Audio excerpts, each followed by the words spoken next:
अल्लाह फरमाता है कि तुम अपने बच्चों के निकाह कर दो।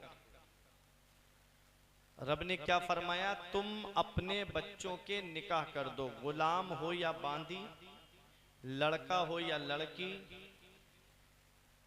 उनके निकाह कर दो अगर वो गरीब हैं। इन यकूनु फुकरा, अगर वो गरीब हैं, युगनीहिमुल्लाहु मिन फज़ली, तो अल्लाह ताला अपने फजल से उनको मालदार कर देगा। वल्लाहु वासिउन अलीम, अल्लाह वुसअत वाला, जानने वाला है। इस आयत करीमा में रब तबारक व ताला ने हमें हुक्म दिया है कि हम अपने बच्चों की शादी वक्त पर करें। आज हालात ऐसे बनते जा रहे हैं कि आज हमारे बच्चे अगर दुनियावी तालीम हासिल कर रहे हैं, बेटा हो या बेटी, तो हम सोचते हैं कि अभी बच्चे ने इंटर किया है, अभी बीए कर ले, अभी बीए किया है, एमए कर ले। यही सोच बढ़ती चली गई, उम्रें बढ़ती चली गई। एक मौका आता है हुस्न शबाब का, जब इंसान 25 साल का होता है तो वो भरी जवानी में होता है, और जैसे ही 15 से 25 तक जब रहता है तो भरी जवानी में रहता है, और जब 25 से ऊपर जाता है तो उसकी जवानी ढलने लगती है। आला हजरत फरमाते हैं, उतरते चांद ढलती चांदनी, जो हो सके कर ले, अंधेरा पाक आता है, ये 2 दिन की उजाली है। ऐ लोगों, जरा अपने घरों का मुआयना करो कि आज हमारे घरों में जो शादियां हो रही हैं वो बहुत लेट होती जा रही हैं। इसी वजह से आज हमारा मुस्लिम मुआशरा तबाही के उस दहाने पे पहुंच गया कि आज न जाने कितनी मुस्लिम बेटियां इर्तिदाद की तरफ चली गईं, कितनी मुस्लिम बेटियां मुर्तद्दा हो गईं। वक्त ढल गया, वक्त निकल गया, उनकी शादियों का वक्त नंबर नहीं आया। एक बेटी की शादी की तो उसमें इतना कर्जा हो गया वालिद के ऊपर कि और बेटियों के बालों में चांदी उतर आई, शादियों का नंबर तक नहीं आ रहा है, जिसकी वजह से आज उन्होंने जो है वो इर्तिदाद की तरफ कदम उठाया। क्या इसका जिम्मेदार हमारा मुस्लिम मुआशरा नहीं है? आज काश हम अपने बच्चों की शादियां वक्त पे करते। आज जो हम रोना रोते हैं ना कि अभी मेरा बच्चा पैरों पे खड़ा नहीं हुआ है, अभी मेरे बच्चे की जॉब नहीं लगी है, अभी मेरे बच्चे का कारोबार सेटल नहीं हुआ है, अभी मेरे बच्चे का बिजनेस नहीं जमा है। बताओ, अगर 50 साल की उम्र तक उसका बिजनेस नहीं जमा तो क्या निकाह नहीं करोगे? क्या उसकी शादी नहीं करोगे? अरे हमारे उस्ताद कहते थे कि जब इंसान तन्हा होता है तो अल्लाह ताला उसकी किस्मत का रिस्क उसको देता है, और जब शादी हो जाती है तो बीवी की किस्मत का भी रिस्क अल्लाह उसे देता है, और जब बच्चे हो जाते हैं तो अल्लाह बच्चों के नसीब का भी रिस्क उसको देता है।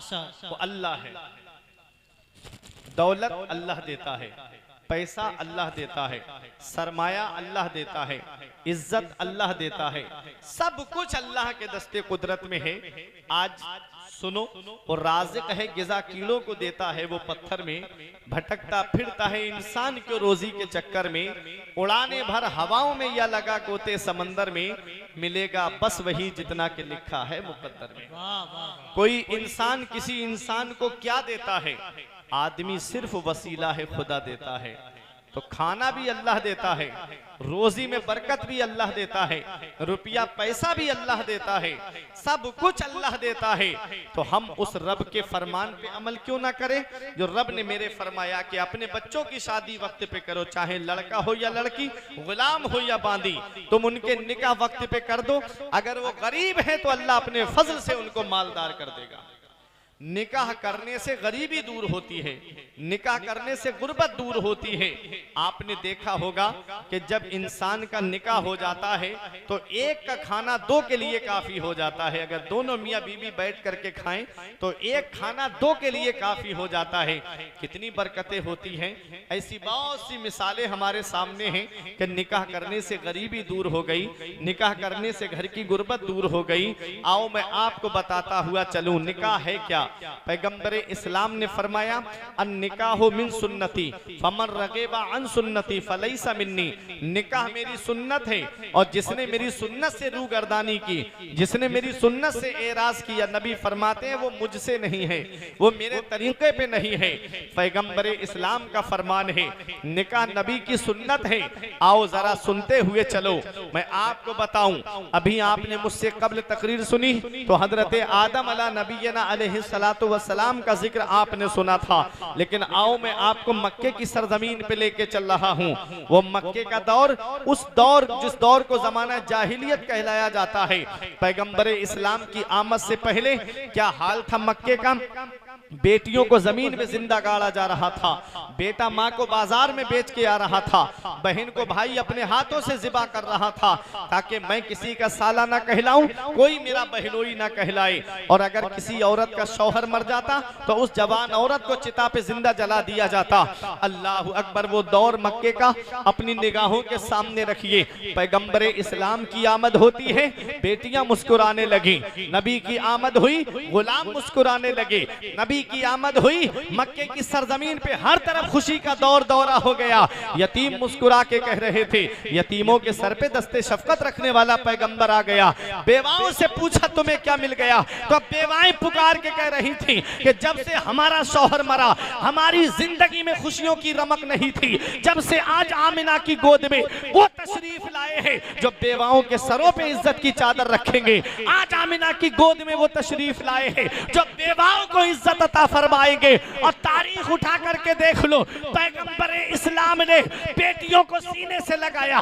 नबी ने बेटी फातिमा से मोहब्बत करके बेटियों से प्यार करना सिखाया। नबी ने रजाई बहन हजरत शीमा से मोहब्बत करके बहनों से प्यार करना सिखाया। नबी ने अपनी रजाई माँ हलीमा सादिया के लिए अपनी चादर को बिछा करके माँ से मोहब्बत करना सिखाया है। और हजरत खदीजा से मोहब्बत करके बीवी से मोहब्बत करना सिखाया है।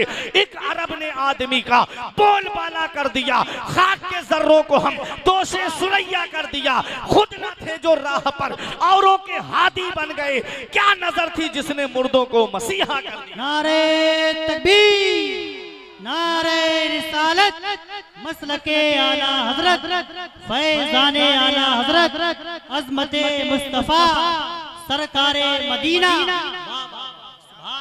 नबी की उम्र शरीफ बढ़ती रही।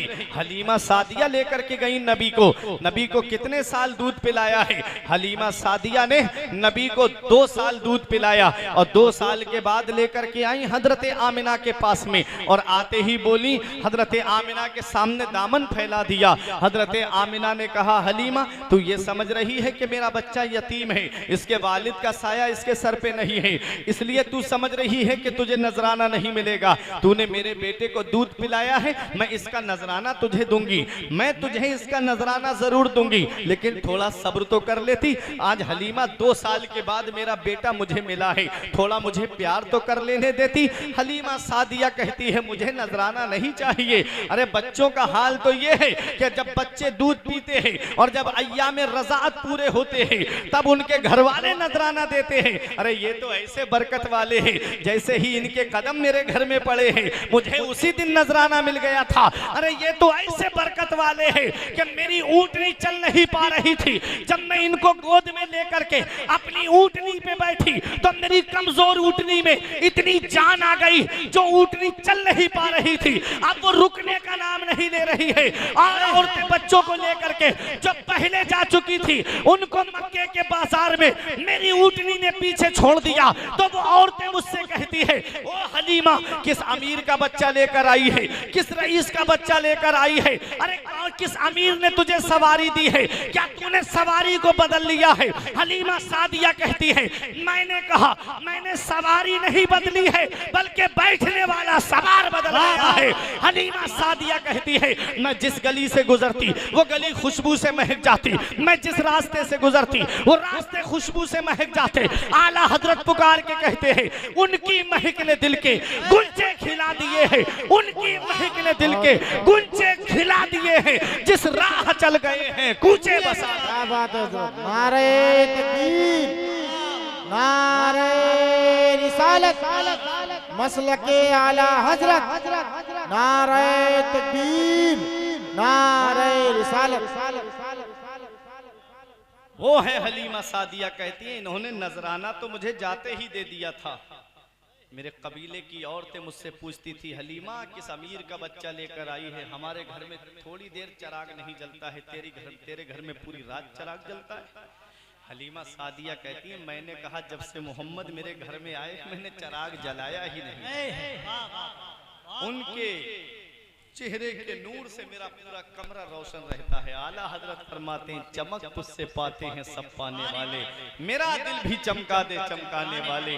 हलीमा सादिया कहती हैं तो ऐसे बरकत वाले हैं, मेरे कबीले में कोई बच्चा बीमार पड़ता तो औरतें बच्चों को लेकर के आती मेरे पास में और कहती हलीमा अपने बरकत वाले बच्चे का हाथ इस पानी में डलवा दो ताकि हमारे बच्चे पी लें, हमारे बच्चे शिफायाब रहें, हमारे बच्चे बीमारियों से दूर रहें। कहती हैं हलीमा जब बच्चे ज्यादा होने लगे तब मैंने नबी के पाए मुबारक को एक कुएं के पानी में धुल दिया और मैंने कहा कि इसका गुसाला ले जाओ अपने बच्चों के लिए और अपने बच्चों को पिला दो। औरतें जिनके बच्चे बीमार होते वो नबी के पाए मुबारक का धोबन पिला देती, वो बच्चे शिफायाब हो जाते, कमजोर होते तो सेहतमंद हो जाते, तंदुरुस्त हो जाते। आला हजरत फरमाते जिसके तलबों का धोबन है आबे हयात, जिसके तलबों का धोबन है आबे हयात है वो जाने मसीहा हमारा नबी, जिसने मुर्दा दिलों को दी उम्र अबद है वो जाने मसीहा हमारा।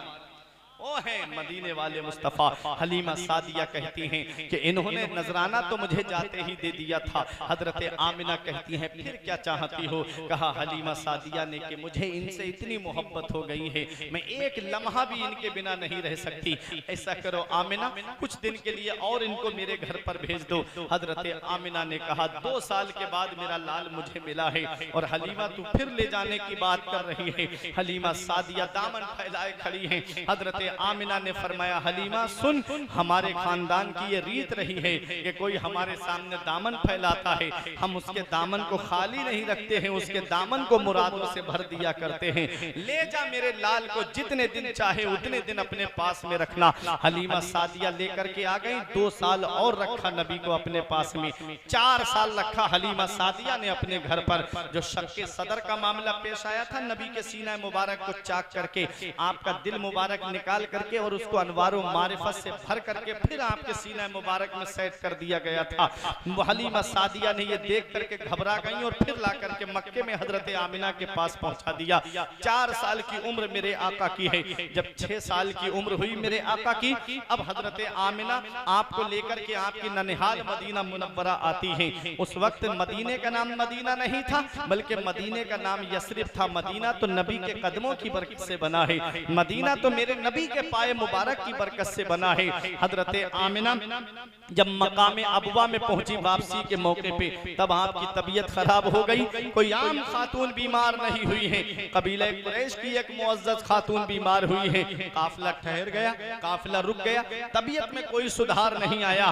तब काफिले वालों की मोहब्बत ने जवाब दे दिया आमिना इजाजत दे दो, अब हम आगे जाना चाहते हैं। हजरत आमिना ने फरमाया काफिले वालों तुम्हें जाना है तो शौक से चले जाओ, मुझे किसी के सहारे की जरूरत नहीं है, मेरी हिफाजत के लिए रब्बे काबा की रहमत काफी है। काफिला चला आता है, बज़ाहिर कोई मर्द नहीं है हजरत आमिना के पास में। 6 साल की उम्र मेरे आका की है, साथ में बांदी उम्मे ऐमन है और हजरत आमिना है। वो अरब की चिलचिलाती हुई धूप, वो अरब की शिद्दत की गर्मी, हर तरफ पहाड़ियां ही पहाड़ियां, हर तरफ बबूल के दरख्त ही दरख्त नजर आ रहे थे। ऐसे आलम में नबी की वालिदा पे वो वक्त आया जो सब पे आना है, वो घड़ी आई जो सब पे आनी है, वो टाइम आया जो सब पे आना है, वो लम्हा आया जो सब पे आना है। जब नबी की वालिदा पे जाकनी का आलम तारी हुआ, वो वक्त आया इल्मी साहब फरमाते हैं जिसके बारे में कि याद रख हर आन आखिर मौत है, बंतु मत अनजान आखिर मौत है, मरते जाते हैं हजारों आदमी, आकिलो नादान आखिर मौत है, 12 इल्मी तुझे समझा चुके, मान या मतमान आखिर मौत है। जब जाकनी का आलम तारी हुआ, नबी ने देखा माँ का साया सर से उठने वाला है, मुशफिका माँ का साया सर से उठने वाला है। नबी अपनी माँ का सर दबा रहे हैं। जन्नत की हूरों ने कहा या रसूल अल्लाह हमें इजाजत दे दें, हम आपकी माँ की खिदमत करें। तो नबी का किरदार बोल रहा था, नबी का कैरेक्टर बोल रहा था, नबी का अखलाक बोल रहा था कि माँ की खिदमत का हक नर्सों और नौकरानियों की ड्यूटी लगा के अदा नहीं होता है। माँ की खिदमत का हक तब अदा होता है जब बेटा खुद अपनी माँ की खिदमत करता है। नबी अपनी माँ का सर दबा रहे हैं।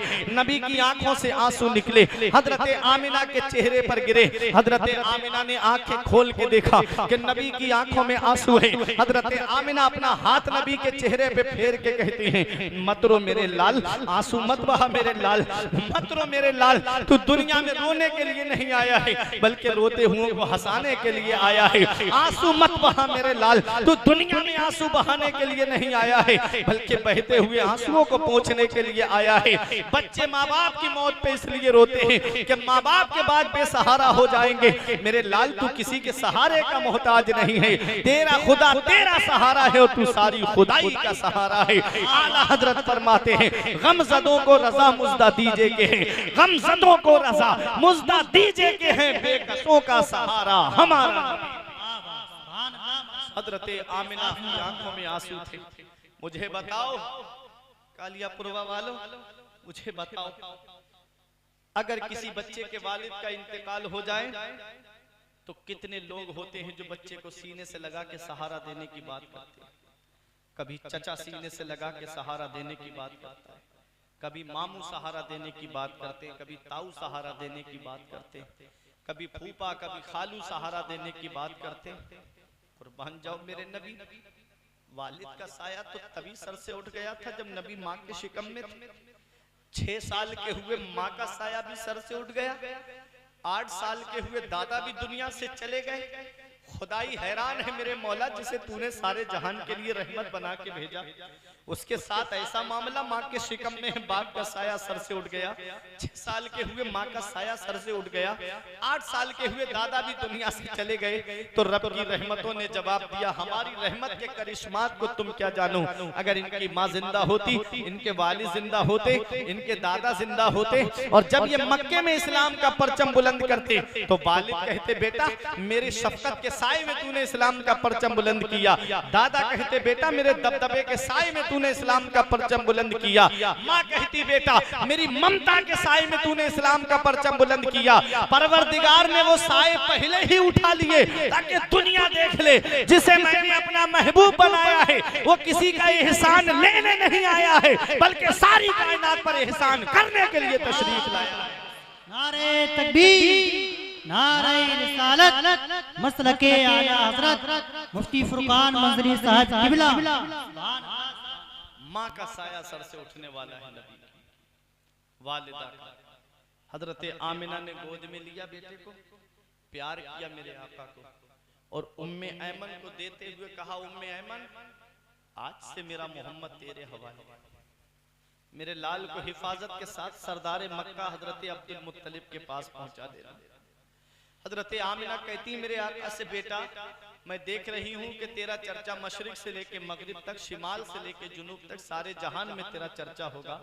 आमिना का जिक्र कभी खत्म नहीं होगा, इसलिए कि तेरे जैसा पाकीज़ा बेटा छोड़ कर जा रही हूँ, तेरे जैसा सुथरा बेटा छोड़ कर जा रही हूँ। ये कहा और आवाज रुक गई नबी की वालिदा की। नबी जिस्म हिला के कहते, अम्मी और बोलो ना, अम्मी और बोलो ना। माँ की आवाज नहीं आई। उम्मे ऐमन का कहना है कि 6 साल की उम्र में नबी ने अपनी वालिदा की कब्र तैयार की, और जब मेरे आका अपनी वालिदा को दफन करके चलने लगे तो उम्मे ऐमन कहती, मैं थोड़ी दूर चली थी, आका ने मुझसे अपना हाथ दस्ते मुबारक छुड़ाया और दौड़ते हुए आए और अपनी माँ की कब्र से आकर के लिपट गए, और नबी अपनी माँ की कब्र से लिपट करके रो रहे थे। उम्मे ऐमन कहती, जितना मैंने मोहम्मद को माँ के इंतकाल पर रोते हुए देखा, इतना मैंने मक्के में किसी बच्चे को रोते हुए नहीं देखा। ऐ लोगों, अगर माँ बाप जिंदा हैं तो उनकी कदर कर लो, अगर माँ बाप हयात हैं तो उनकी खिदमत कर लो। जिस दिन माँ बाप की चारपाई घर से उठ गई ना, उस दिन चिराग लेके भी ढूंढोगे तो माँ बाप जैसा प्यार करने वाली शख्सियत नहीं मिलेगी, माँ बाप जैसी मोहब्बत करने वाली शख्सियत नहीं मिलेगी। आज बेटा मुंबई से थोड़े पैसे कमाने लगे या सऊदी से पैसे कमा के ले आए तो कहता है मेरे बाप ने मेरे लिए क्या किया है, मेरी माँ ने मेरे लिए क्या किया है। अरे नादान, तुझे क्या पता, जब तुझे चलना नहीं आता था तो तेरे वालिद ने उंगली पकड़ के तुझे चलना सिखाया। जब तुझे बोलना नहीं आता था तो तेरी माँ ने तुझको बोलना सिखाया। अरे जब तुझको खाना नहीं आता था तब तेरी माँ ने तुझको खाना सिखाया। ये माँ बाप हैं जो औलाद के लिए कितनी परेशानियां उठाते हैं, जो कितनी दिक्कतों का सामना करते हैं। कभी तुम्हें ये लगे ना मेरे वालिद ने मेरे लिए क्या किया है, तो मैं तुम्हें एक पैगाम दे के जा रहा हूँ। कभी तुम्हें लगे ना मेरे बाप ने मेरे लिए क्या किया है, तो ये सोच लिया करो कि अपने बचपन में जाकर के, अरे एक दिन हमने पूछा था अब्बा से, अब्बा मेरे हाथ की लकीरें नजर आ रही हैं, आपके हाथ की लकीरें कहाँ चली गई? तो एक जवाब दिया था, बेटा तुम्हारी तकदीर बनाते बनाते हमारे हाथ की लकीरें मिट गई। बाप क्या नहीं करता अपनी औलाद के लिए, बाप कौन सी कुर्बानी नहीं देता अपनी औलाद के लिए, बाप कौन सी परेशानी नहीं उठाता अपनी औलाद के लिए। अभी जाओ रुपैडिया बॉर्डर की तरफ, या अभी चले जाओ मल्लीपुर चौराहे की तरफ, या चले जाओ नानपारा बस स्टॉप की तरफ। आप वहां जाकर के देखेंगे तो तुम्हें कुछ लोग मिलेंगे, कोई ई रिक्शा चला रहा है, कोई टुक टुक चलाता हुआ नजर आएगा, कोई 4 व्हीलर चलाता नजर आएगा, कोई रोड बेस बस, कोई ट्रक लेकर के रोड पे चलता नजर आएगा। आप इन उलमा से पूछें, ये बाबा आपको बताएंगे, इनकी उम्र और तजर्बा मुझसे ज्यादा है। देखें रात के 2 बजे के बाद कैसी नींद आती है, आंख खोलना दुश्वार हो जाता है, ऐसी शिद्दत की नींद आती है आदमी को सुबह के वक्त में।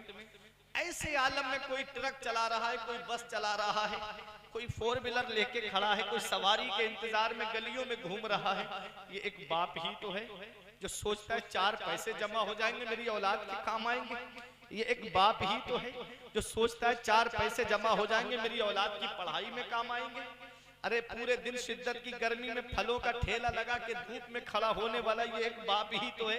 ये साइकिल पे सामान रख के, सिले हुए कपड़े रख के बच्चों के, छोटे छोटे बच्चों के गली गली गांव गांव बेचता फिर रहा है, ये एक बाप ही तो है जो सोचता है 4 पैसे जमा हो जाएंगे मेरी औलाद के खर्चे में काम आएंगे।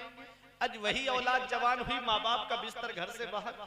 आज वही औलाद जवान हुई, माँ बाप एक एक पैसे के लिए तरस रहे, माँ बाप दवाई के लिए परेशान है। और बेटा है कि दोस्तों के साथ पार्टियां करके आ रहा है, बेटा है कि दोस्तों के साथ में मस्तियां करता नजर आ रहा है।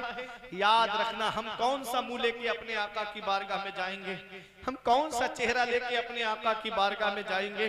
अल्लाह तबारक व तआला ने कुरान में फरमाया, 15वां पारा खोल के देखो, रब फरमाता है वक़ज़ा रब्बुका अल्ला तअबुदू इल्ला इय्याहु व बिल वालिदैनि इहसाना इम्मा यबलुगन्ना इंदकल किबरा अहदुहुमा व किलाहुमा फला तकुल लहुमा उफ़्फ़िन व ला तनहरहुमा व कुल लहुमा क़ौलन करीमा वख़्फ़िद लहुमा जनाह ज़ुल्ल मिनर रहमा व कुर रब्बिरहमहुमा कमा रब्बयानी सगीरा।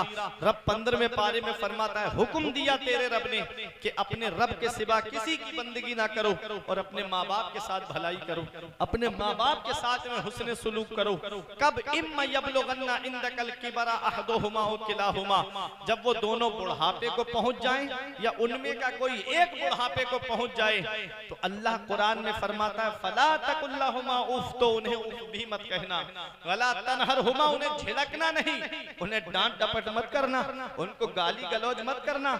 व कुल लहुमा क़ौलन करीमा, जब भी बोलना तो मोहब्बत के साथ में बोलना, जब भी बोलना तो प्यार के साथ में बोलना, जब भी बोलना तो बेहतरीन अंदाज में उनसे बात करना। उलमा फरमाते हैं औलाद को माँ बाप से ऐसे बात करनी चाहिए जैसे एक नौकर अपने मालिक से बात करता है, जैसे गुलाम अपने आका से बात करता है। अल्लाह अकबर। आज हमारा मुआशरा कैसा बदलता हुआ जा रहा है। आज बाप बेटे घंटों चारपाई पे बैठे रहते हैं, बेटा मोबाइल चलाता रहेगा, वालिद से बात करना तक तौफीक नहीं होती, वालिद से बात करने तक की तौफीक नसीब नहीं होती। बाप सोचता है मेरा बेटा 4 बातें मुझसे कर लेता, मैं इंतजार करती मेरा बेटा काश मुझसे बात कर लेता। जब माँ बाप बोलते हैं तो कहते हैं कि अब्बा बोलते बहुत हैं, अम्मी बोलती बहुत है, और जब उन्हीं का इंतकाल हो जाए तब चारपाई पे जनाजे की आके कहते अब्बा बोलो ना, अम्मी बोलो ना, जब वो बोलते थे तब तुझे उनका बोलना अच्छा नहीं लगता, आज उनकी आवाज हमेशा के लिए खामोश हो गई, तब तू कहता है कि अब्बा बोलते क्यों नहीं, अम्मी बोलती क्यों नहीं। याद रखना नौजवानों, मौलाना रूम फरमाते हैं पहली मोहब्बत है माँ बाप की, दुनिया में जो बदला मांगती है। अगर तुमने अपने माँ बाप के साथ भलाई की तो तुम्हारी औलाद तुम्हारे साथ भलाई करेगी, अगर तुमने अपने माँ बाप के साथ भलाई नहीं की तो बुढ़ापे में ये उम्मीद लगा के मत बैठना कि तेरी औलाद तेरा सहारा बन जाएगी। माँ बाप अल्लाह की इतनी बड़ी नेमत है। अरे ये बस चलाने वाला एक बाप ही तो है, ये ऑटो रिक्शा चलाने वाला एक बाप ही तो है, ये ट्रक चलाने वाला एक बाप ही तो है, अरे ये मुंबई कमाने जाने वाला एक बाप ही तो है, ये फलों का ठेला लगाने वाला एक बाप ही तो है, अरे ये रक्शे पे इधर उधर सामान बेचने वाला एक बाप ही तो है, ये 3-3 साल के लिए सऊदी कमाने जाने वाला एक बाप ही तो है। बाप क्या नहीं करता अपनी औलाद के लिए। ऐ नौजवानों याद रखो, ये कोचिंग की फीस भरने वाला एक बाप है, स्कूल की फीस भरने वाला एक बाप है, यूनिवर्सिटी की फीसें भरने वाला बाप है, ये कॉलेज की फीसें भरने वाला एक बाप है, अरे डॉक्टर बनाने वाला एक बाप है, मास्टर बनाने वाला एक बाप है, प्रोफेसर बनाने वाला एक बाप है, इंजीनियर बनाने वाला एक बाप है, अरे हाफिज बनाने वाला एक बाप है, कारी बनाने वाला एक बाप है, आलिम बनाने वाला एक बाप है, अरे मौलवी बनाने वाला एक बाप है, मुफ्ती बनाने वाला एक बाप है। बाप कौन सी कुर्बानी नहीं देता, इस वक्त के बारे में तो सोचा भी न था। बेटों से ज़ईफ़ी में हुई खत्म रसाई, घर बार तो बांट लिए, शौक से फुरकान, हिस्से में किसी के मगर मां नहीं आई। वक्त ठुकरा देगा एक दिन मेरी सारी ये कुर्बानियां, दामने उम्मीद में फकत नाकामियां रह जाएंगी। शादियों के बाद बेटे तो अलग हो जाएंगे, बाप के हाथों में फकत पैसाखियां रह जाएगी। और धूप कैसी भी हो साया नहीं खोने देता, राह कैसी भी हो बेबस नहीं होने देता, बेच के अपना लहू चाहे वो रोटी लाए, अरे बाप औलाद को भूखा नहीं सोने देता। नारे तकबीर, नारे रिसालत, मसलके आला हजरत, अज़मते वालिदैन, मकामे वालिदैन, मुफ्ती फुरकान मंजरी साहब किबला। तो माँ बाप कौन सी कुर्बानी नहीं देते अपनी औलाद के लिए। आज हम दुआएं कराते फिर रहे हैं। मैं आया बरेली शरीफ से, हजरत दुआ कर दो हमारे, इमाम साहब दुआ कर दो हमारे लिए।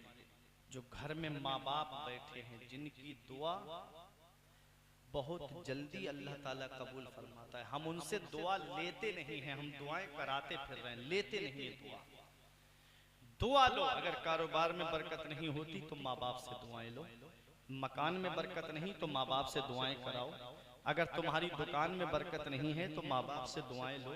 मेरे सर से मेरी सारी मुसीबत टाल देती है, मेरी माँ मेरे दामन में दुआएं डाल देती है। परेशान हो अंधेरों से तो जाओ माँ के कदमों में, वो जब चाहे मुकद्दर में उजाले डाल देती है। तो ये माँ बाप है। माँ बाप की दुआ औलाद के हक में ऐसे कबूल होती है जैसे नबियों की दुआ उम्मत के हक में कबूल होती है।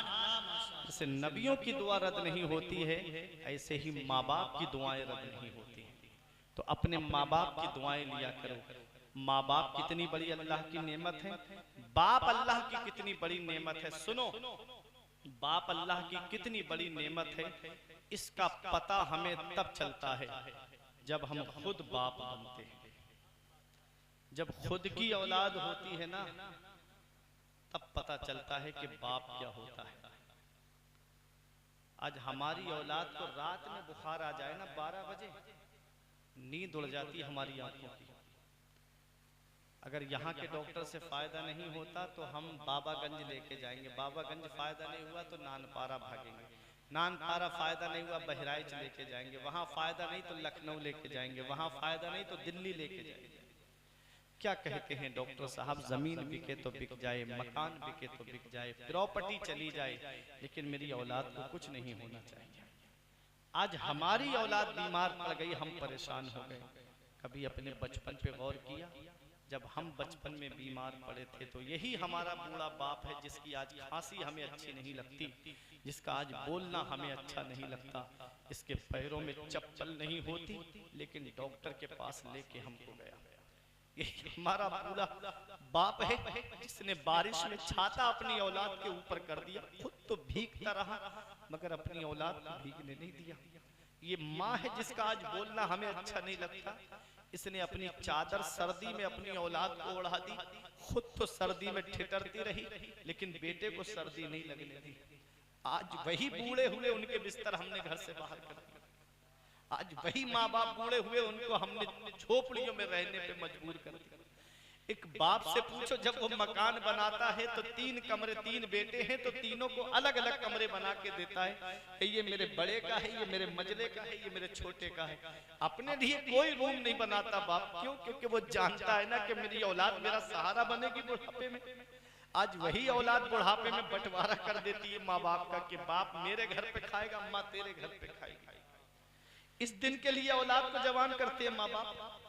इस दिन के लिए माँ बाप ने आलिमों के घरों के चक्कर लगाए थे कि दुआ कर दो हजरत मेरे घर में औलाद नहीं। इस औलाद के लिए माँ बाप ने पीरों के घरों के चक्कर लगाए थे कि दुआ कर दो मेरे घर में कोई चिराग जलाने वाला आ जाए। याद रखना नौजवानों, कुछ गुनाहों की सजा वो है कि अल्लाह आखिरत के लिए मुअख्खर फरमा देता है, लेकिन मैंने हदीस पाक में पढ़ा है कि माँ बाप को सताने वाली सजा ऐसी है कि अल्लाह ताला दुनिया में बहुत जल्दी उसको दे देता है और उसकी सजा कब्र में भी मिलेगी और उसकी सजा उसको आखिरत में भी मिलेगी। इसलिए कभी माँ बाप के दिल दुखाने का सबब मत बनना, कभी माँ बाप को सताने का सबब मत बनना। मैंने कहीं हदीस में नहीं पढ़ा कि बीवी के कदमों के नीचे जन्नत है। मैंने जहां भी पढ़ा तो अल जन्नतु तहता अक़दामि उम्महातिकुम, नबी ने फरमाया जन्नत तुम्हारी माओ के कदमों के नीचे है। बीबी की जन्नत शौहर की फरमाबरदारी में है और शौहर की जन्नत उसके माँ बाप की फरमाबरदारी में है। कहीं ऐसा ना हो कि हम अपनी जन्नत को पामाल कर दें, कहीं ऐसा ना हो कि हमारे माँ बाप हमसे नाराज दुनिया से चले गए तो ना हम यहाँ के रहेंगे ना वहां के रहेंगे। इसलिए रूठे हुए माँ बाप को मना लो। अगर माँ बाप नाराज हैं, उलमा फरमाते हैं अगर पैर पकड़ के भी राजी करना पड़े तो माँ बाप को राजी कर लो। नबी ने फरमाया है कि जिससे उसके माँ बाप राजी हैं उससे अल्लाह राजी, उसका रसूल राजी, और जिससे उसके माँ बाप नाराज हैं उससे ना अल्लाह राजी ना उसका रसूल राजी। घर में रूठे हुए माँ बाप को मना लो। वो जो नैनीताल के चक्कर लगा रहे हैं, दार्जिलिंग की सैर कर रहे हैं, इधर उधर पैसे खर्च करके आ रहे हैं, उनको जाके ये पैगाम दे दो कि घर में रूठे हुए माँ बाप को मना लो। माँ बाप ने हाथ उठा के दुआ कर दी तो तुम्हारे कारोबार में भी बरकत होगी, तुम्हारे मकान में भी बरकत होगी, और जब तक दुनिया में रहोगे आराम से रहोगे, जब दुनिया से जाओगे तब भी ये कहते हुए जाओगे कि खुल्द में होगा हमारा दाखिला इस शान से, हम तो या रसूल अल्लाह का नारा लगाते जाएंगे। नारे तकबीर, नारे रिसालत, मसलके आला हजरत, फैज़ाने आला हजरत, जश्न ईद मिलादुन नबी। माँ बाप अल्लाह की बहुत बड़ी नेमत है। मेरे आका अपनी माँ की कब्र पे आंसू बहा रहे हैं। 6 साल की उम्र है, मेरे आका की वालिदा का साया सर से उठ गया, माँ का साया सर से उठ गया। अल्लाह अकबर। जब मेरे आका की उम्र शरीफ आगे बढ़ती रही, जब 25 साल की उम्र शरीफ हुई मेरे आका की, अब दुनिया की नजरें टिकी हुई हैं कि हमारे आका निकाह किससे करते हैं, मेरे आका का निकाह किससे होता है। उस वक्त मक्के में 3 चीजें देखी जाती थी। लड़के की सूरत कैसी है, लड़के की सीरत कैसी है, और लड़के का खानदान कैसा है। वो दौर भी जिसमें लड़के की सूरत देखते, लड़के की सीरत देखते, लड़के का खानदान देखते, और मेरे आका की सूरत का तो कोई जवाब नहीं है, मेरे आका के हुस्न और जमाल का तो कोई जवाब नहीं है। मेरे आका के हुस्न के बारे में हम एक सहाबी बयान करते हैं कि 14वीं का चांद था, मैं आका के चेहरे को देखता, कभी 14वीं के चांद को देखता। मेरे आका ने पूछा मेरे सहाबी क्या देख रहे हो, तो सहाबी अर्ज करते हैं आज मैं 2 चांदों का मुकाबला कर रहा हूँ, आसमान पे आसमान का चांद है और जमीन पे नबुव्वत का चांद है। तो मेरे आका ने फरमाया फैसला क्या किया, तो नबी करीम सल्लल्लाहु अलैहि वसल्लम ने जब ये फरमाया कि फैसला क्या किया, तो अर्ज करते हैं सहाबी या रसूल अल्लाह, ऐसा लग रहा है जैसे आसमान का चांद नबुव्वत के चांद से हुस्न की भीख मांग रहा है, हुस्न की खैरात मांग रहा है। अल्लाह अकबर। मेरे आका के हुस्न का क्या कहना। मेरे आका के हुस्न को एक सहाबी हजरत हस्सान इब्ने साबित ने देखा तो पुकार के कहते हैं व अहसनु मिनका लम तरा कत्तु ऐनी व अजमलु मिनका लम तलिदिन निसा। हजरत हसन इब्ने साबित कहते हैं कि या रसूल अल्लाह, आपके जैसा मेरी नजरों ने देखा ही नहीं है। अरे देखता कैसे, जब किसी माँ ने ऐसा बेटा जना ही नहीं है तो देखने में कैसे आ सकता है। मुस्तफा आपके जैसा कोई आया ही नहीं, मुस्तफा आपके जैसा कोई आया।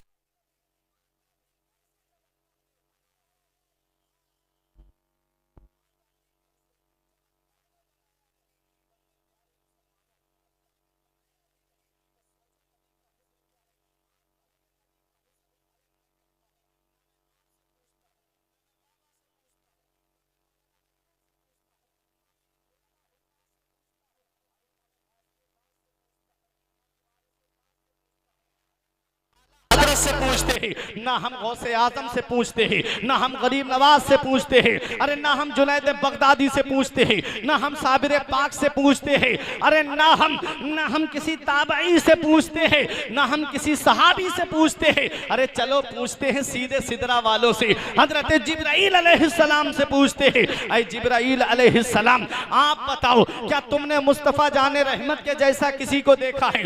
एक बार मेरे आका ने हजरत जिब्राइल अलैहिस्सलाम से पूछा, ए जिब्राइल जरा ये तो बताओ, तुमने अंबियाए किराम को देखा है, तुमने रुसुलाने इज़ाम को देखा है, ए जिब्राइल जरा ये तो बताओ क्या तुमने मेरे जैसा भी कोई देखा है? क्या मुझसे ज्यादा हसीन और जमील भी कोई देखा है? तुमने हजरत आदम की आदमियत को देखा है, तुमने हजरत नूह की शुजाअत को देखा है, तुमने हजरत इब्राहिम की खुल्लत को देखा है, तुमने हजरत इस्माइल के वजह ईसार को देखा है, तुमने हजरत जकरिया की मासूमियत को देखा है, तुमने हजरत यहया की शहादत को देखा है, तुमने हजरत दाऊद की खिलाफत को देखा है, तुमने हजरत सुलेमान की बादशाहत को देखा है, तुमने हजरत मूसा के जलाल को देखा है, तुमने हजरत ईसा के जमाल को देखा है। क्या तुमने हमारे नबी के जैसा भी कोई देखा है? तो जिब्राइल अलैहिस्सलाम कहते हैं, कल्लबतुल अर्दा मशारिकहा व मगारिबहा फलम अरा मिसला मुहम्मद सल्लल्लाहु अलैहि वसल्लम। हजरत जिब्राइल अलैहिस्सलाम कहते हैं,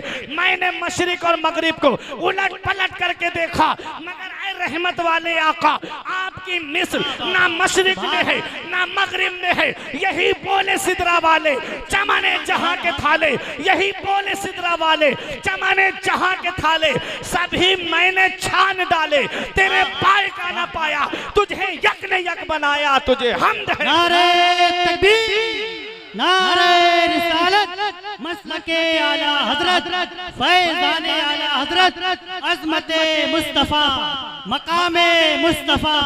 सुभान अल्लाह, सुभान अल्लाह। मुफ्ती साहब जिंदाबाद, सुभान अल्लाह।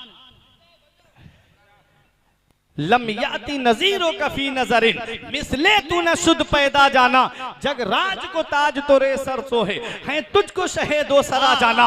अल्लाह अकबर। मुस्तफ़ा जाने रहमत के जैसा कोई आया ही नहीं है। जब अल्लाह ने बनाया ही नहीं है तो फिर देखने में कैसे आ सकता है? तो नबी के हुस्न का कोई जवाब नहीं, नबी के जमाल का कोई जवाब नहीं। आला हजरत फरमाते हैं, वो कमाले हुस्ने हुजूर है कि गुमाने नक्शे जहां नहीं, यही फूल खार से दूर है, यही शम्मा है कि धुआं नहीं। वो हुस्न है सैयदे अबरार तुम्हारा, यूसुफ भी है खुद तालिबे दीदार तुम्हारा। वो हुस्न है मदीने वाले मुस्तफ़ा का। आला हजरत फरमाते हैं, वो खुदा ने है मर्तबा तुझको दिया, ना किसी को मिला ना किसी को मिले, कि कलाम मजीद ने खाई शाह तेरे शहरों कलामों बका की कसम। वो मदीने वाले मुस्तफ़ा का हुस्न है। तो मेरे आका का हुस्न भी लाजवाब है और नबी की सीरत का भी कोई जवाब नहीं। एक हाथ पे सूरज को चराग बना करके रखो, दूसरे पे चांद को चराग बना करके रखो, और पूरी दुनिया में आप देखोगे तब मदीने वाले मुस्तफ़ा की सीरत के जैसी नहीं मिलेगी। याद रखो, नबी की सीरत भी बेमिसाल है, नबी की सूरत भी बेमिसाल है, और नबी का खानदान भी बेमिसाल है। अरे खानदान तो वो है, जब आगे बढ़ा नबी का खानदान तो आला हजरत पुकार उठे, तेरी नस्ले पाक में है बच्चा बच्चा नूर का, तेरी नस्ले पाक में है बच्चा बच्चा नूर का, तू है ऐने नूर तेरा सब घराना। वाह वाह, मुफ्ती साहब जिंदाबाद। खानदान भी लाजवाब, सूरत भी लाजवाब, सीरत भी लाजवाब। मुफ्ती साहब जिंदाबाद। फिर रिश्तों की कमी क्या थी? फिर रिश्तों की कमी क्या थी? हर कबीले की लड़की चाहती थी कि उसका निकाह मोहम्मद सल्लल्लाहु अलैहि वसल्लम के साथ।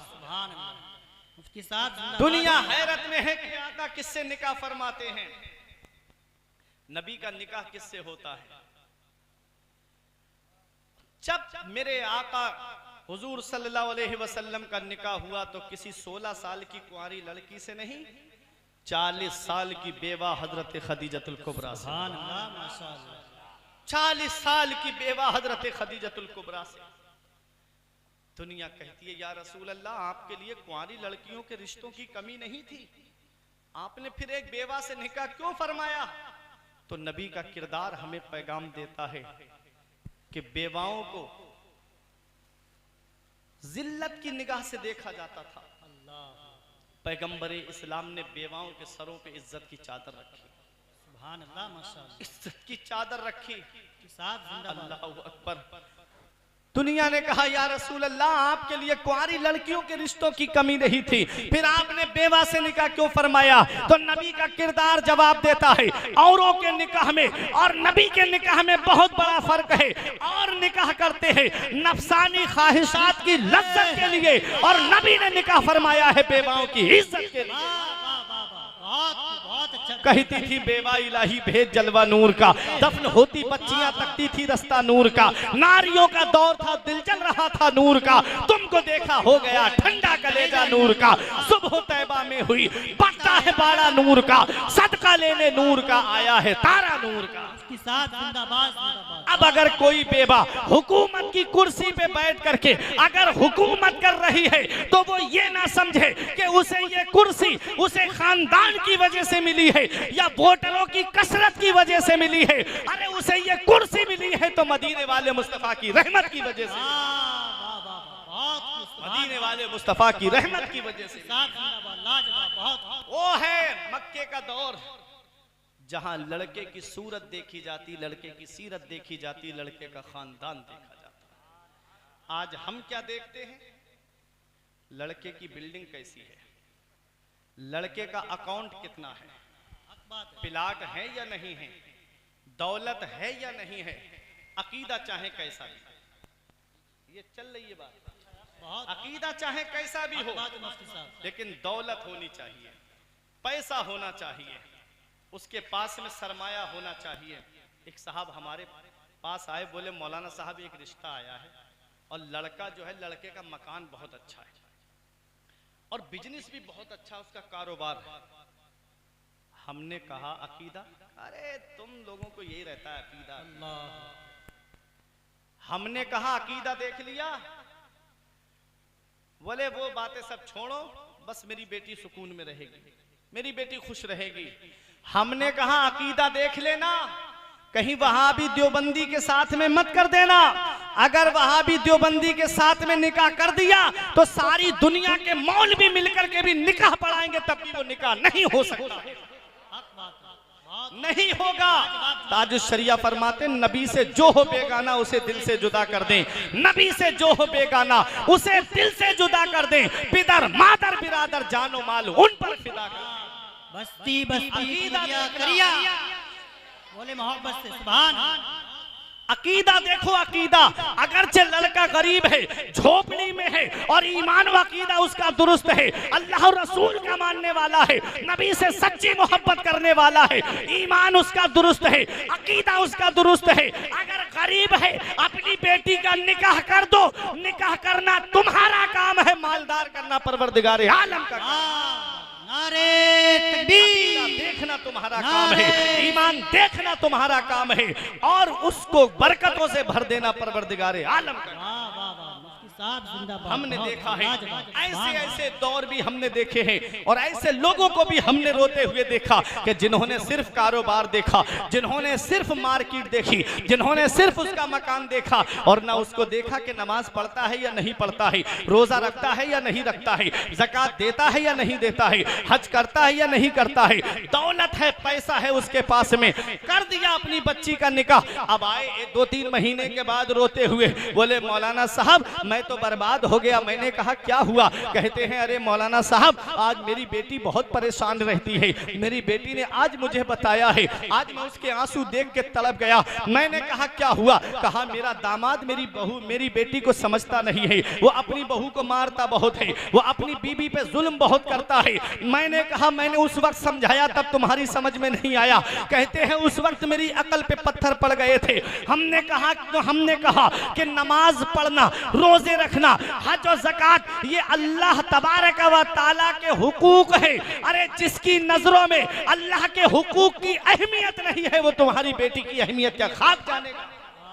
सुभान अल्लाह, सुभान अल्लाह। इसलिए देखो, रिश्ता करने से पहले देखो कि नमाज पढ़ता है कि नहीं पढ़ता है, रोजा रखता है कि नहीं रखता बहुत है, अच्छा पैगाम, सुभान अल्लाह। शरीयत पे चलता है कि नहीं चलता है, अरे नेक काम करता है कि नहीं करता है।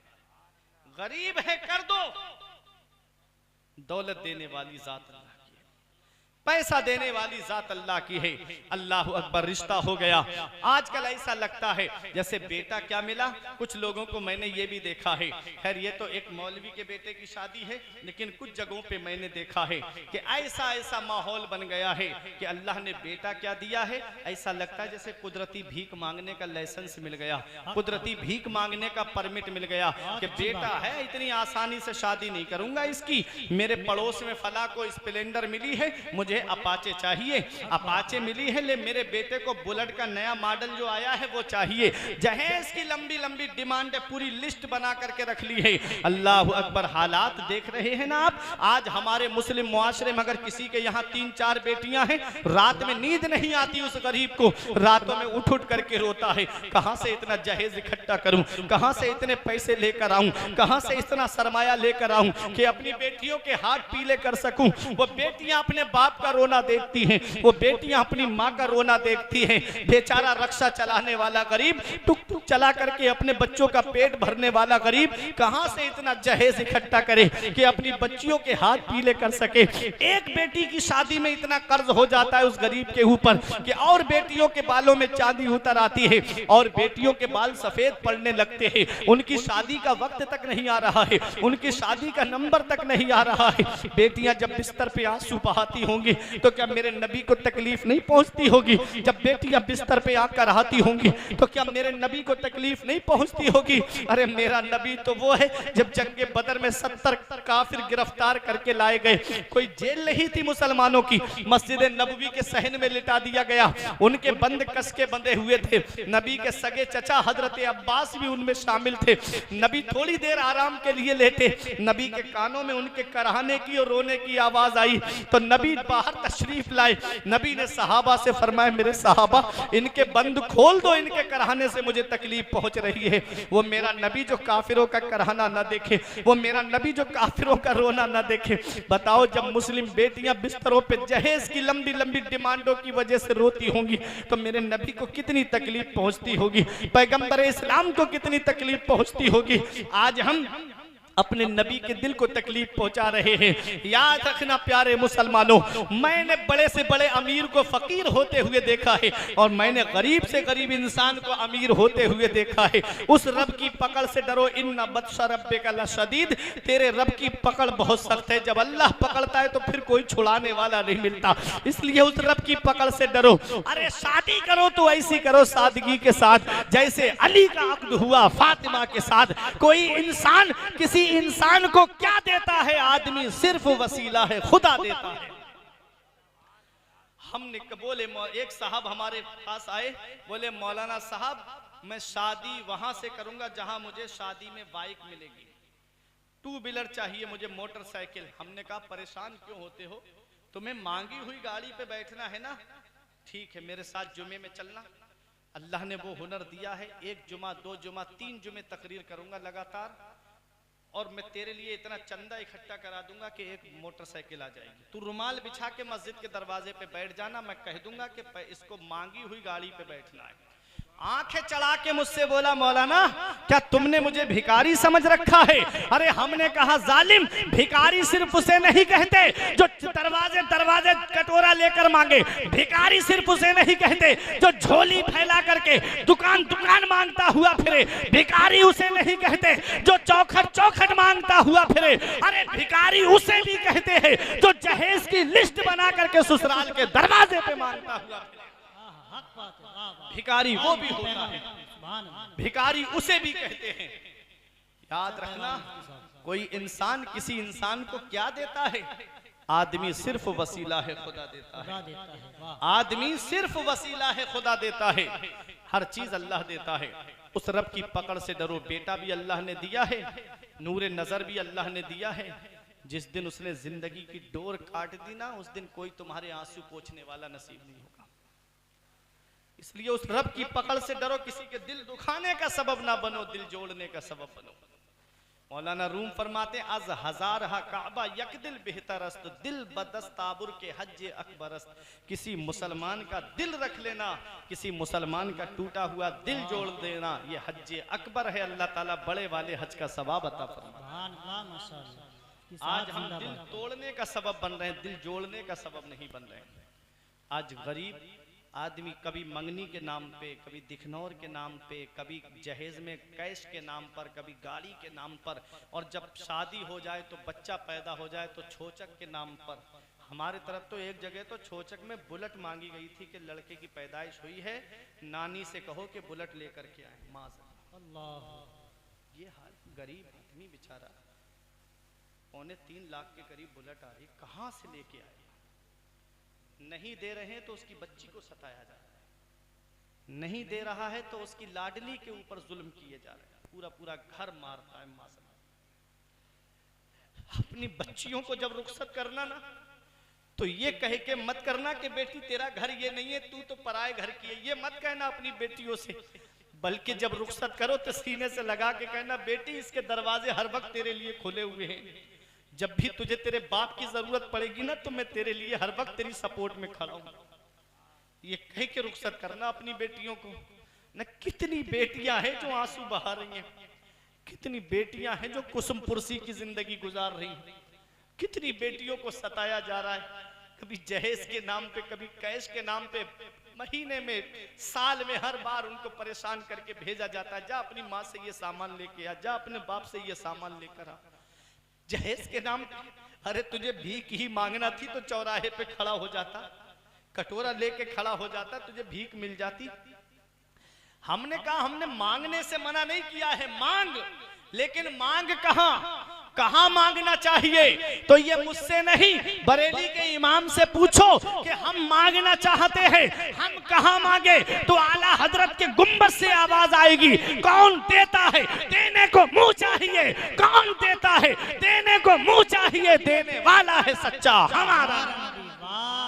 नबी की चौखट से मांगना, नबी की बारगाह से मांगना। अरे ये दुनिया वाले देंगे, 5-6 लाख रुपए अगर कैश मिल भी गया तो 1-2 साल में खर्च हो जाएगा, और जब नबी देंगे तो इतना होगा कि किसी के सामने हाथ फैलाने की जरूरत नहीं पड़ेगी।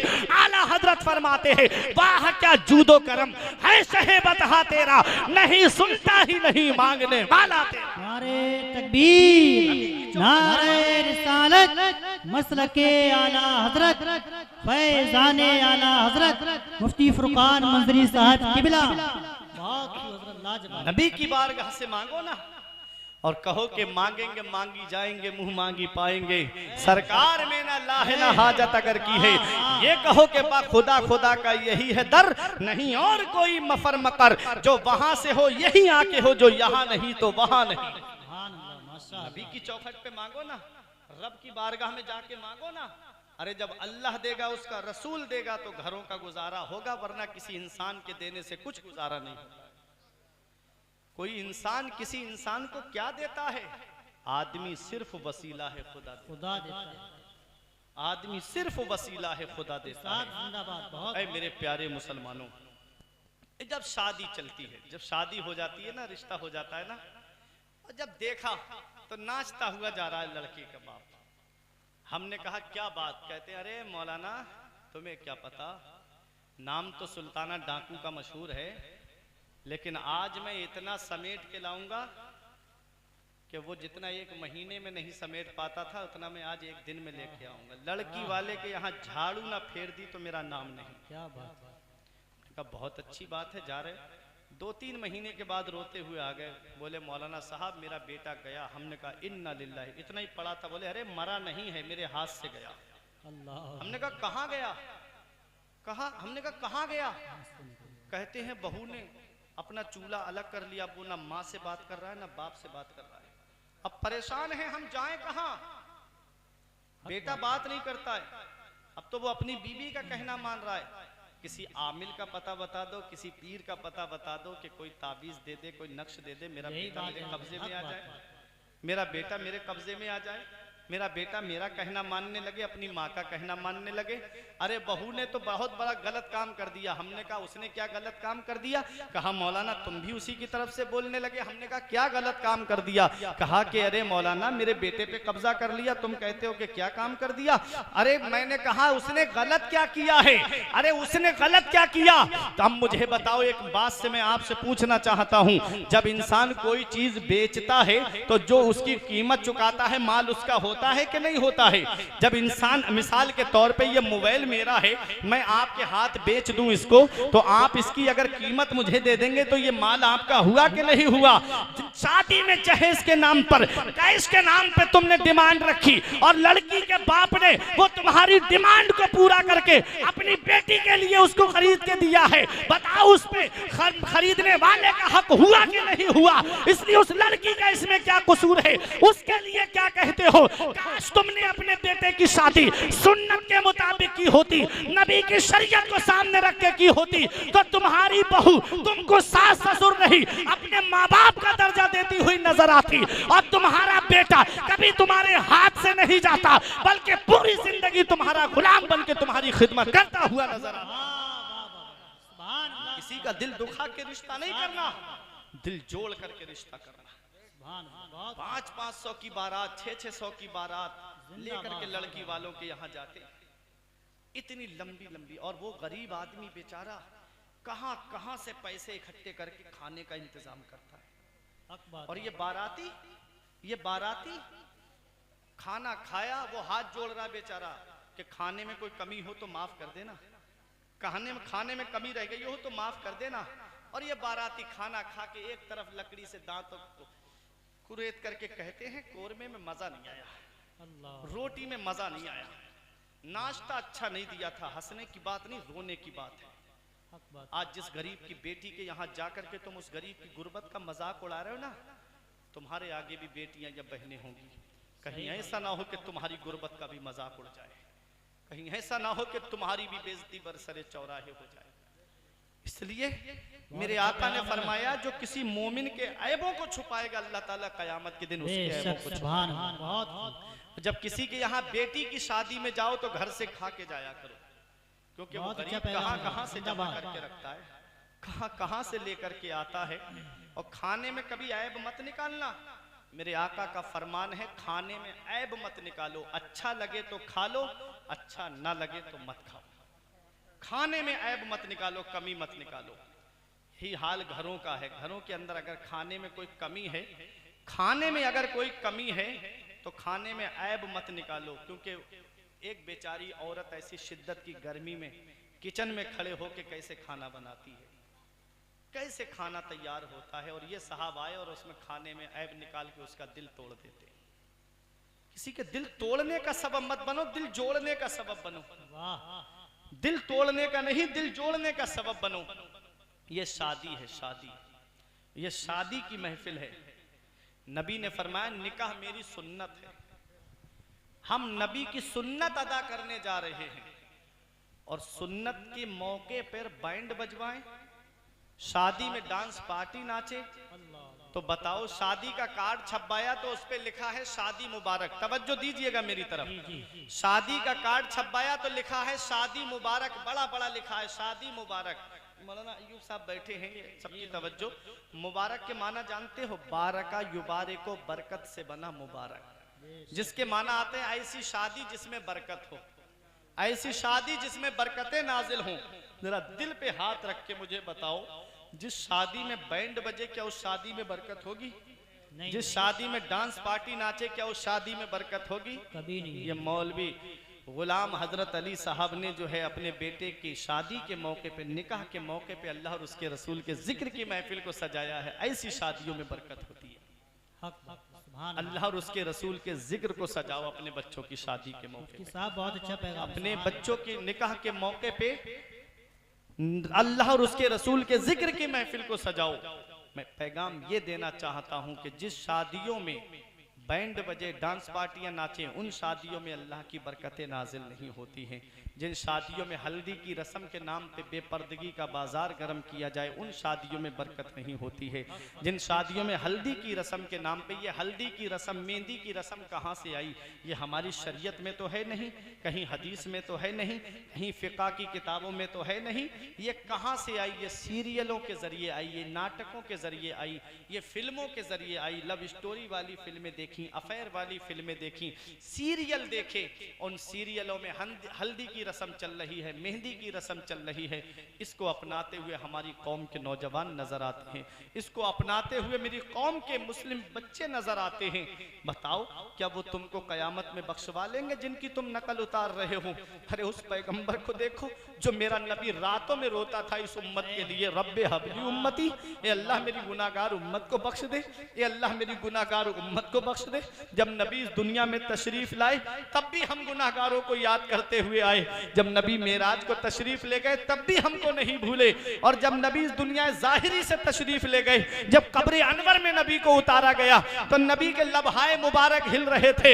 एक हजरत फजल बिन अब्बास या हजरत उमर फारूक आजम, इनमें से दो में से कोई एक कब्र अनवर के अंदर उतरे और कान लगा करके सुनते हैं और कहते हैं, लोगों इस वक्त हमारे नबी अपनी गुनाहगार उम्मत को याद कर रहे हैं। अल्लाह अकबर। वो पैगंबर जो वक्त विलादत हमको नहीं भूला, जो मेराज की रात हमको नहीं भूला, अरे वो नबी जो शबे मेराज हमको नहीं भूला, जो नबी दुनिया ज़ाहिरी से तशरीफ ले जाते वक्त हमको नहीं भूला। आला हजरत फरमाते, जो ना भूला आज तक हम गरीबों को रजा, जो ना भूला आज तक हम गरीबों को रजा। याद उसकी अपनी आदत कीजिए, कीजिए चर्चा उन्हीं का सुबह शाम, जाने काफिर पर कयामत कीजिए, गैज़ में जल जाए बेदीनों के दिल, या रसूल अल्लाह की कसरत कीजिए।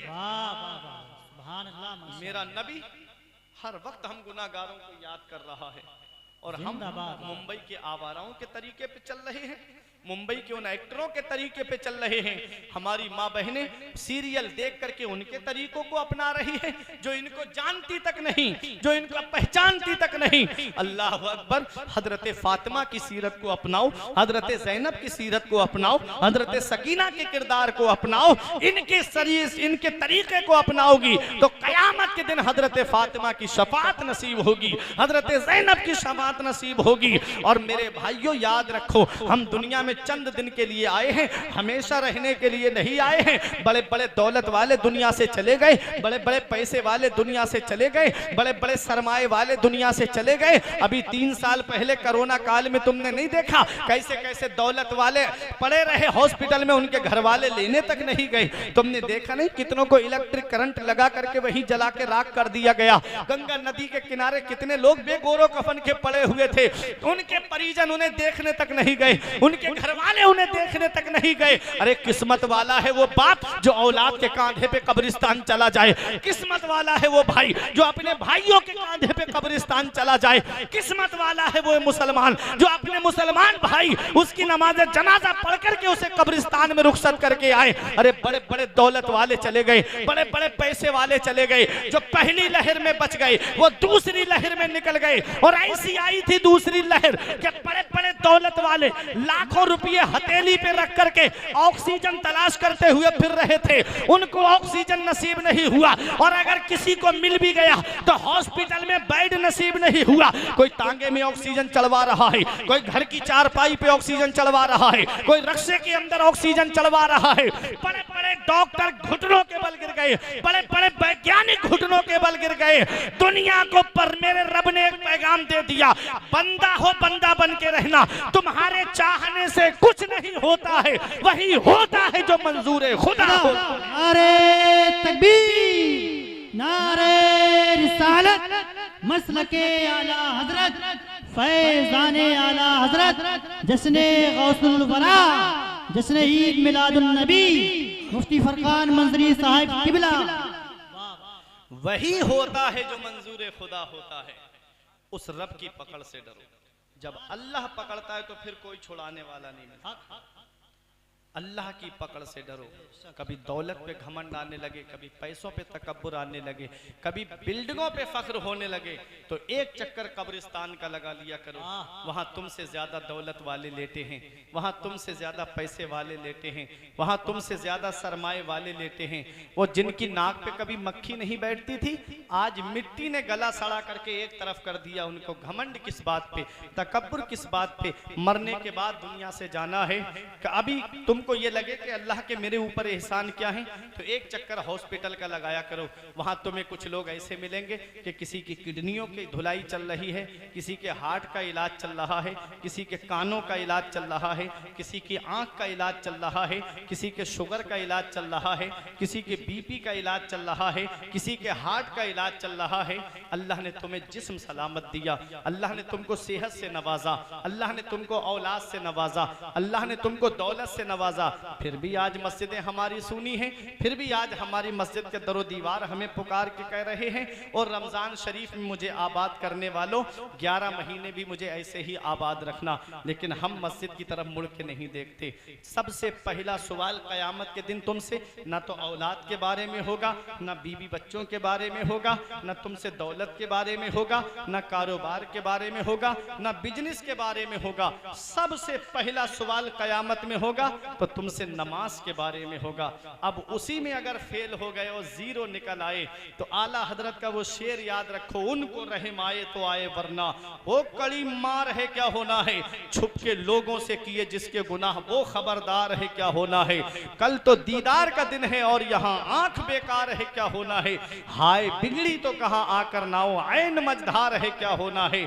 उस रब की पकड़ से डरो। जब अल्लाह पकड़ता है तो फिर कोई छुड़ाने वाला नहीं मिलता।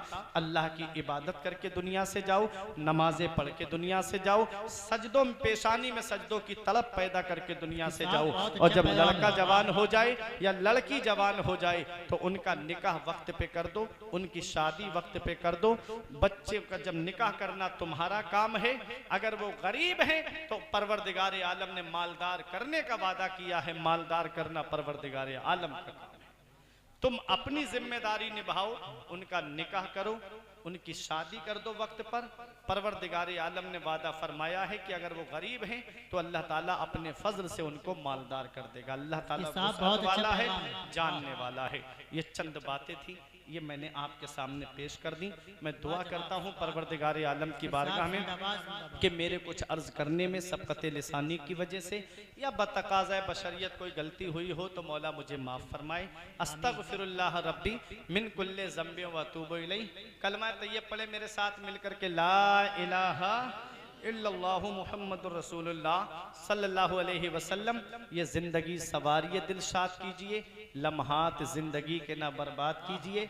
जब मकसद हयात इबादत खुदा की है, पढ़िए नमाज, मस्जिदें आबाद कीजिए। सभी के सामने एक दिन ज़रूर आता है।